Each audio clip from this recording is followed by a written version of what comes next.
मु सुभाषिष दास Adarsh Vidyalaya teacher association secretary state secretary कहती। हाँ सर कौन कहबे आज जो आपण संवाद सम्मिलित करछुंदी कोन रहती यार सर प्रथम तो आम नवेम्बर 24 रु सरकार को जनईचु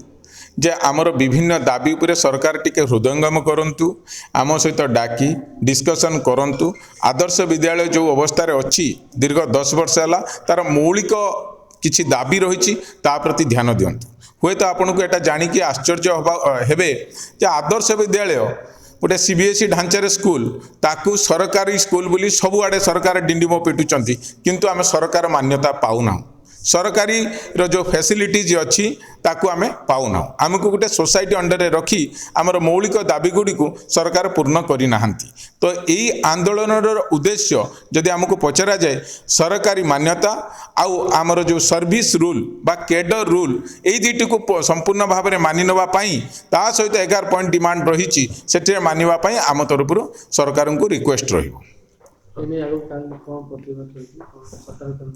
कौन कहले सर हाँ काली आसंता काली जदि आज राति 12टा सुधा कौन सी डिस्कसन फ्रुटफुल न मिलूँ